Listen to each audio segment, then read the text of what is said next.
Assalamu alaikum wa rahmatullahi wa barakatuh.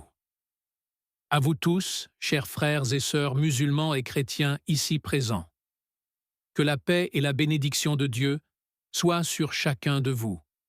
Je m'appelle Suleyman et je suis profondément honoré d'être ici aujourd'hui devant vous, aux côtés du respectable Dr Zakir Naik. J'ai grandi dans un environnement où le dialogue religieux était parfois perçu comme un conflit permanent.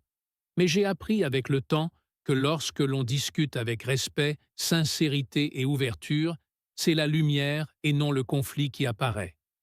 Alors, je remercie chaleureusement le Dr Zakir Naik pour sa présence et pour sa disponibilité à échanger avec nous sur un sujet qui touche l'essence même de l'humanité. Dieu existe-t-il? Docteur, voici ma question, simple mais profonde. Dieu existe-t-il? Certains disent que tout n'est que illusion, que Dieu n'existe pas, et Sadhguru a même affirmé que Dieu n'existe que dans l'esprit humain. Alors, docteur, comment répondre à ceux qui affirment que Dieu n'existe pas? Comment prouver, avec intelligence et sagesse, qu'Allah existe réellement? Wa alayka salam wa rahmatullahi wa barakatuh. Cher Suleyman, et que la paix soit sur vous tous, chers frères et sœurs musulmans et chrétiens présents. Je te remercie pour cette question pertinente, profonde, essentielle.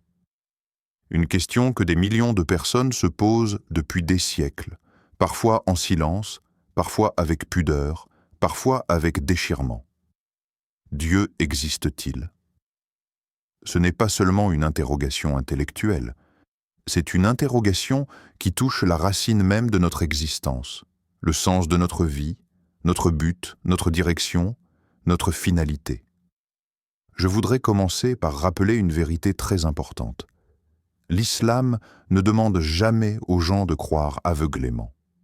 L'islam n'est pas une religion de foi aveugle, mais une religion de preuve, de réflexion, de contemplation, de logique profonde. Le Coran lui-même dit dans Sourate Al-Ghashiyah « Ne médite-t-il donc pas ?» Coran 88, 17. Le Coran n'est pas un livre qui demande de se soumettre sans comprendre. Il demande au contraire de réfléchir, d'observer, d'utiliser l'intelligence, de questionner la création, de questionner le monde, de questionner soi-même. Et c'est ici que commence la réponse à ton interrogation, Suleyman. Lorsque certains affirment que Dieu n'existe pas, la première question que je leur pose est la suivante. Sur quelle base? Quelle preuve? Car celui qui nie a lui aussi une responsabilité. Celui qui affirme que quelque chose n'existe pas doit le prouver. Par exemple, si quelqu'un me dit « Il n'y a pas de livre sous cette table », il doit vérifier toute la table pour affirmer cela. De même, affirmer que Dieu n'existe pas est une déclaration absolue. Elle exige une connaissance absolue.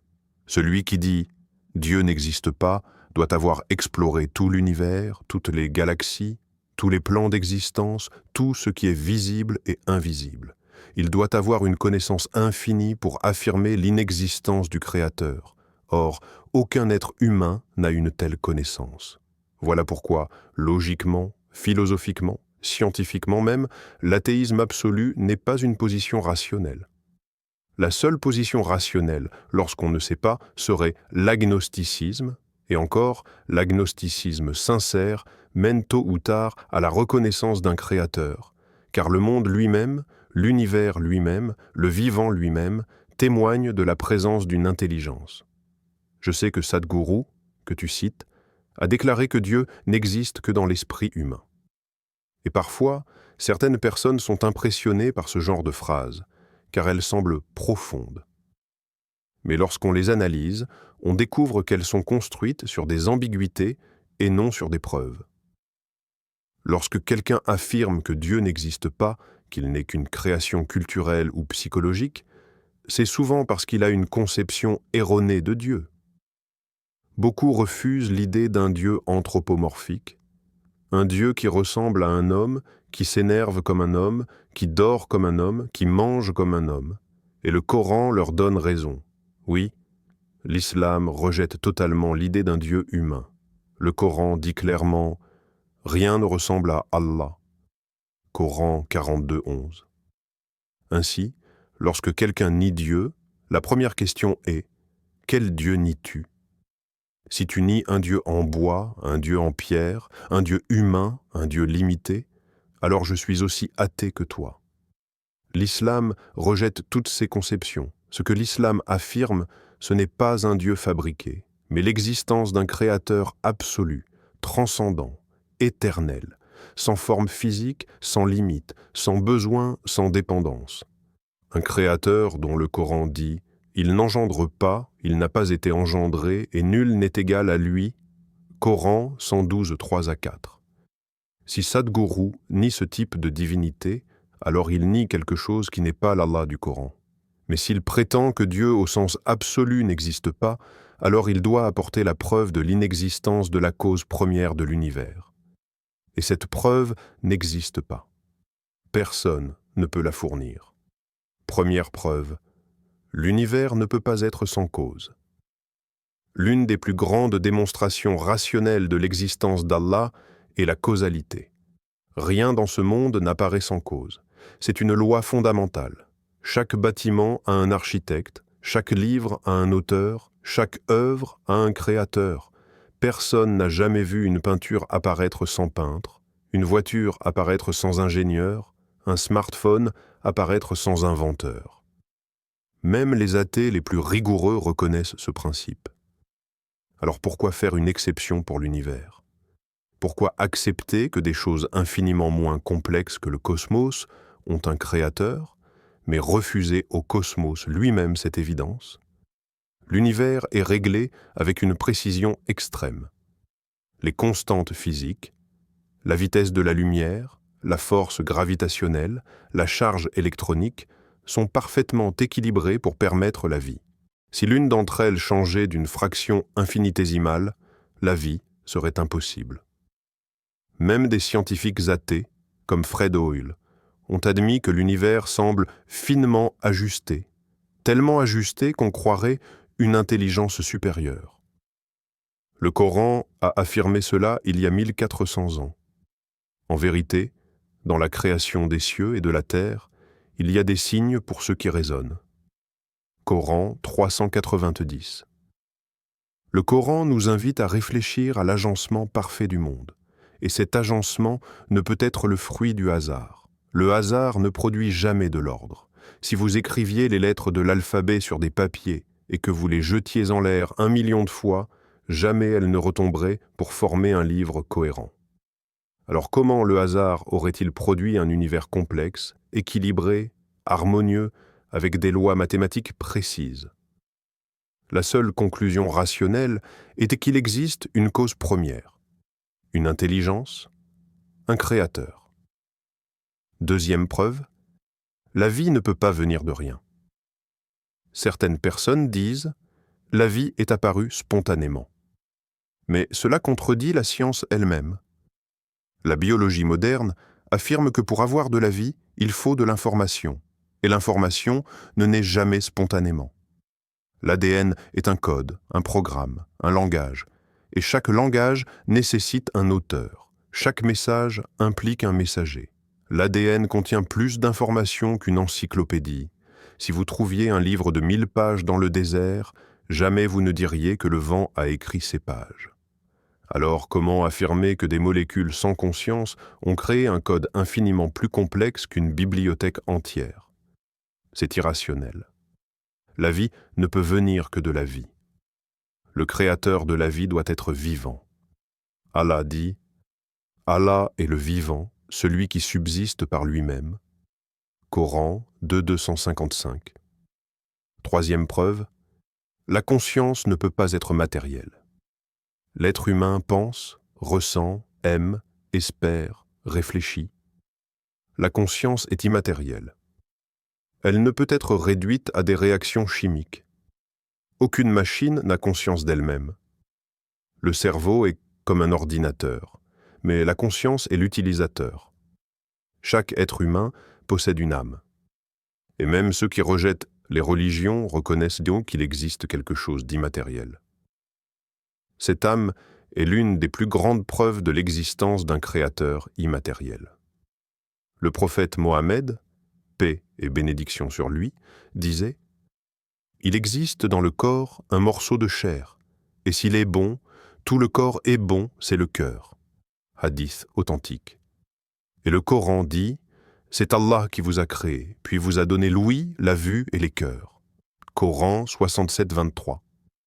La conscience ne peut venir d'atomes inconscients. Quatrième preuve, le sens moral n'est pas une illusion. Chacun de nous sait intuitivement que certaines choses sont bonnes et d'autres mauvaises. Le meurtre d'un innocent est mauvais. La justice est bonne. La compassion est bonne. Cette perception morale est inscrite en nous. Si le monde n'était que matière, si nous n'étions que des accidents chimiques, il n'y aurait ni bien ni mal. Mais l'existence même de la morale prouve l'existence d'une source morale. L'homme n'invente pas la morale, il la découvre. Et celui qui a inscrit la morale dans le cœur humain est celui qui l'a créée. Le Coran dit « Par l'âme est celui qui l'a harmonieusement façonné, puis lui a inspiré son immoralité et sa piété. » Coran 91, 7 à 8. Voilà la preuve que Dieu a programmé en nous la conscience morale. Cinquième. Preuve, le Coran lui-même. Le Coran n'est pas seulement un livre religieux, c'est un miracle linguistique, scientifique, prophétique. Sa structure, son style, ses prédictions, son impact sur des millions de cœurs, tout cela pointe vers une origine divine. Aucun être humain, illettré vivant au désert, n'aurait pu produire un texte qui défie encore aujourd'hui les plus grands écrivains et les plus grands scientifiques. Allah dit « S'ils pensent que ce Coran vient d'un homme, qu'ils apportent donc une sourate semblable. » Coran 2.23. Et depuis 1400 ans, aucun écrivain, aucun poète, aucun génie n'a été capable de relever ce défi. Le Coran est la preuve vivante de l'existence de celui qui l'a révélé. Cher Suleyman, chers frères et sœurs, musulmans et chrétiens, la question « Dieu existe-t-il » ne se résout pas seulement par la logique ou la science. Même si la logique nous pousse à admettre l'existence d'un créateur, l'âme a besoin de quelque chose de plus, la connexion, la proximité, la relation personnelle avec Allah. Allah dit « Nous sommes plus proches de l'être humain que sa veine jugulaire. » Coran 50-16. Cela signifie qu'Allah n'est pas un concept abstrait, un lointain principe cosmique. Il est proche, il écoute, il répond, il guide, il éclaire les cœurs. Celui qui le cherche sincèrement le trouve. Celui qui l'invoque sincèrement est entendu. Ceux qui affirment que Dieu n'existe pas ne nient pas Allah. Ils nient une idée erronée qu'ils se sont faite de Dieu. Mais celui qui réfléchit sincèrement, celui qui observe la création, celui qui regarde au-delà des illusions, celui-là découvrira que chaque souffle, chaque étoile, chaque battement de cœur, chaque atome, témoigne de l'existence du Créateur. Le Coran dit « Nous leur montrerons nos signes dans les horizons et en eux-mêmes, jusqu'à ce qu'ils voient clairement que ceci est la vérité. » Coran 41, 53. Et je termine cette première partie avec une invitation pour vous tous. Si vous voulez entendre davantage de dialogues comme celui-ci, si vous voulez participer à cette mission de rapprochement entre musulmans et chrétiens, abonnez-vous, partagez cette vidéo, aimez-la et écrivez dans les commentaires « Allahu Akbar ». Lorsque nous abordons l'existence d'Allah sous un angle rationnel, beaucoup pensent que la réflexion scientifique ou philosophique suffit. Mais il existe une dimension plus profonde que très peu explorent, la dimension intérieure, celle que le Coran rappelle sans cesse, celle que les anciens prophètes ont portée comme un feu sacré. La connaissance de Dieu n'est pas seulement une conclusion intellectuelle, c'est une réalité intérieure que chaque être humain porte en lui sans le savoir. Et cela, même les sceptiques finissent par l'admettre lorsqu'ils plongent dans les questions essentielles. Parce que la vérité n'est pas seulement quelque chose que l'on observe à l'extérieur, elle est aussi ce que l'on ressent au plus profond de soi. Et cette vérité, lorsqu'on l'explore sincèrement, mène toujours à Allah. Certains disent « Je ne crois que ce que je vois ». Mais cette phrase n'a aucun sens dans le monde réel, car les choses les plus importantes de la vie sont invisibles. Vous ne voyez pas l'amour, mais vous le ressentez. Vous ne voyez pas la conscience, mais vous savez qu'elle existe. Vous ne voyez pas la gravité, mais vous observez son effet. Vous ne voyez pas la douleur morale, mais vous êtes blessé par elle. Alors pourquoi exiger de voir Allah physiquement ? Le visible n'est qu'un voile posé devant l'invisible, et ceux qui prétendent que le réel se limite à ce qui est mesurable se privent de 99% de la réalité humaine. Ce qui est fascinant, c'est que même les athées convaincus vivent dans un monde invisible. Ils croient en la logique, qui n'est pas un objet. Ils croient en les valeurs morales, qui ne sont pas matérielles. Ils croient en les lois mathématiques, qui n'existent pas dans la nature, mais seulement dans l'esprit.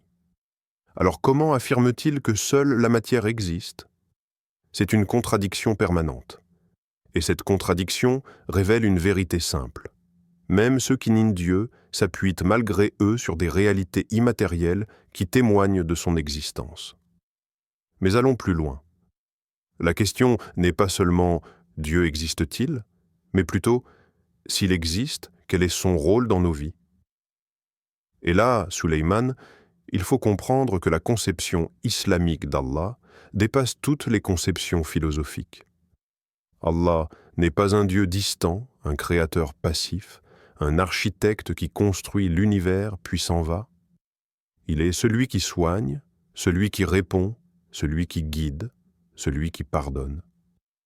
Il n'est pas une idée abstraite, il est une réalité vivante. Et c'est cette réalité qui bouleverse la vie de ceux qui le cherchent réellement. Mais ce qui étonne, c'est que beaucoup de personnes qui disent que Dieu n'existe pas ne savent même pas ce qu'elles nient.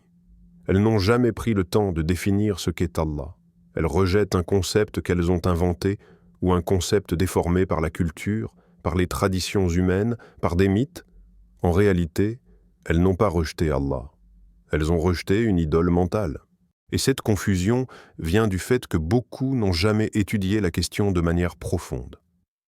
La vision islamique, elle, commence par le tawhid, l'unicité absolue d'Allah.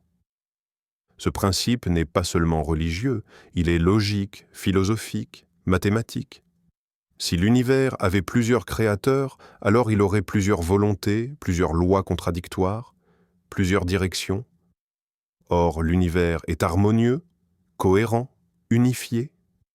Cette unité absolue du cosmos est l'une des plus grandes preuves du Créateur unique. S'il y avait plusieurs dieux, l'univers serait un chaos. Or, c'est l'inverse. Il est parfaitement ordonné. Et pourtant, malgré toutes ces preuves, certains continuent de demander « Pourquoi Dieu ne se montre-t-il pas directement ? Pourquoi ne descend-il pas devant nous pour nous parler ?» La réponse est simple. Si Allah se manifestait dans sa puissance totale, il ne resterait aucun être vivant. La création s'évanouirait instantanément devant sa majesté.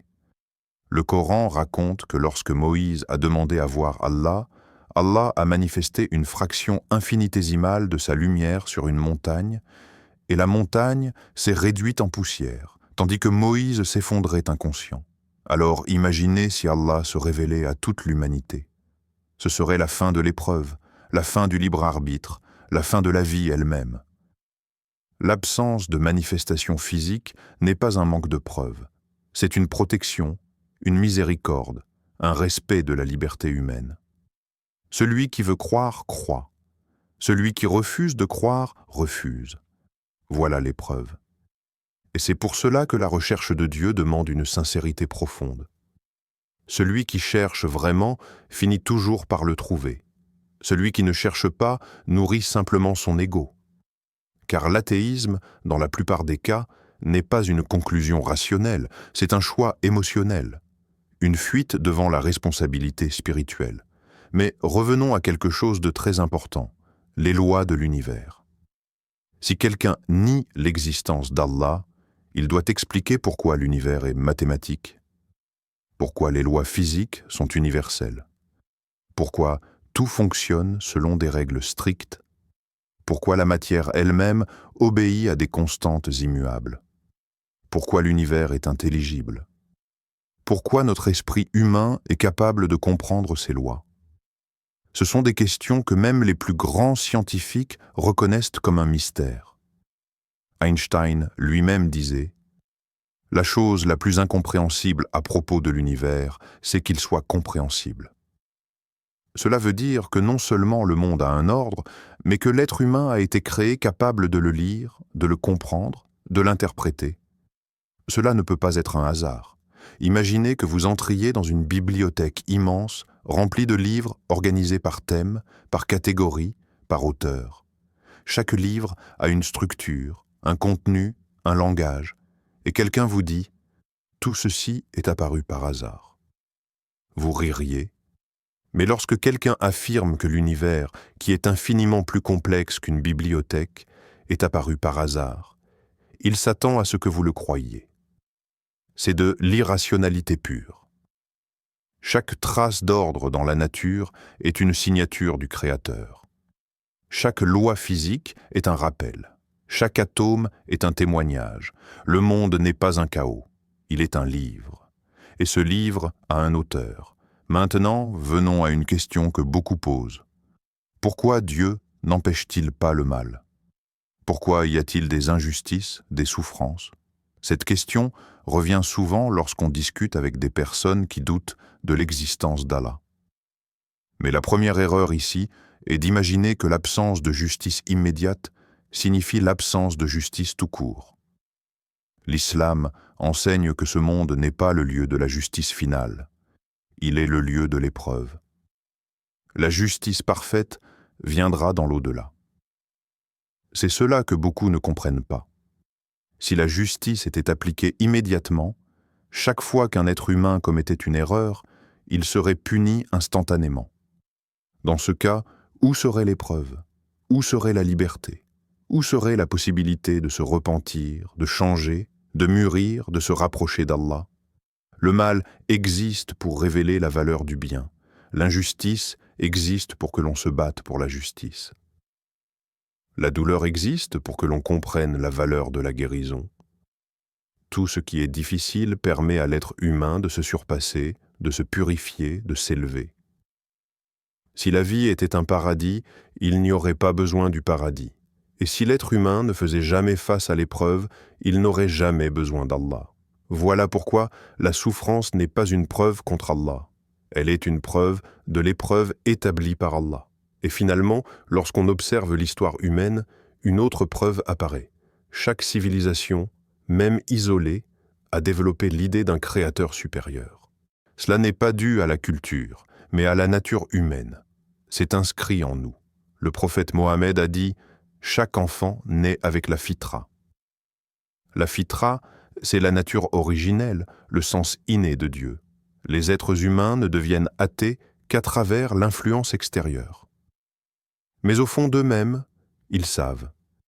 Même celui qui nie Allah crie son nom dans les moments de désespoir. Même celui qui se déclare rationaliste se tourne vers une force supérieure lorsqu'il ne contrôle plus rien. Parce qu'au fond de nous, nous savons que nous ne sommes pas seuls. Cher professeur, Dr Zakir Naik, je tiens vraiment à vous exprimer ma profonde gratitude pour tout ce que vous venez de partager avec moi et avec toutes les personnes présentes ici. J'ai posé une seule question, mais j'ai reçu bien plus qu'une simple réponse. Vos paroles m'ont ouvert des perspectives auxquelles je n'avais jamais réfléchi auparavant, et vous avez su expliquer avec clarté, logique et sagesse ce que beaucoup d'esprits cherchent à comprendre sans trouver. Vous avez pris le temps d'écouter ma question avec attention, vous l'avez traitée avec respect, et vous avez répondu en apportant des arguments, des versets, des éclaircissements qui dépassent largement ce que j'imaginais. Je suis profondément reconnaissant et sincèrement touché par votre bienveillance, votre patience et votre pédagogie. Qu'Allah vous bénisse, cher professeur Dr Zakir Naik. Qu'il vous accorde la santé, la protection, la sagesse et la lumière dans tout ce que vous accomplissez pour éveiller les consciences. Merci beaucoup, Suleiman, pour tes paroles touchantes et pleines de sincérité. Je suis très heureux que ma réponse t'ait apporté de la clarté et qu'elle ait pu nourrir ta réflexion. C'est toujours un plaisir de dialoguer avec une personne respectueuse, ouverte d'esprit et animée par la volonté sincère de comprendre. Et je t'assure que j'ai également apprécié ta question parce qu'elle est essentielle, profonde et souvent mal comprise. Tu as posé une question que des millions de personnes se posent, et le simple fait d'avoir le courage de la poser avec honnêteté est déjà un signe de réflexion sincère. Si mes paroles ont pu t'aider, c'est uniquement par la grâce d'Allah, car toute sagesse vient de lui, toute compréhension vient de lui, toute vérité vient de lui. Nous ne sommes que des instruments, des moyens par lesquels la connaissance circule. Et je prie Allah pour qu'il te guide, qu'il t'accorde la lumière du discernement, qu'il renforce ta foi et qu'il te protège dans ton cheminement. Et sache que ta gratitude me touche profondément, mais c'est Allah que nous devons remercier avant tout, car c'est lui qui ouvre les cœurs et éclaire les esprits. À présent, j'aimerais m'adresser à tous ceux qui nous écoutent, que vous soyez musulmans, chrétiens ou simplement des chercheurs de vérité. Si ce genre de discussion vous apporte de la connaissance, si cela vous aide à mieux comprendre l'islam, si cela vous pousse à réfléchir, alors je vous invite sincèrement à continuer de suivre ce travail. Abonnez-vous à Parole d'Al-Islam, aimez la vidéo, partagez-la autour de vous afin qu'elle puisse toucher davantage de personnes, qu'elle puisse être une source de guidance, d'unité et de réflexion pour d'autres. Et surtout, participez dans les commentaires. Posez vos questions, exprimez vos interrogations, partagez vos réflexions. Nous lirons vos questions et, Inch'Allah, nous y répondrons dans les prochaines discussions. Merci encore, Suleiman, pour ta question. Merci à vous tous pour votre attention. Continuez à chercher la vérité, continuez à écouter, continuez à réfléchir. Et n'oubliez pas de vous abonner à Parole d'Al-Islam, d'aimer la vidéo, de la partager et de poser vos questions dans les commentaires. Qu'Allah vous bénisse tous et vous accorde sa paix, sa lumière et sa miséricorde.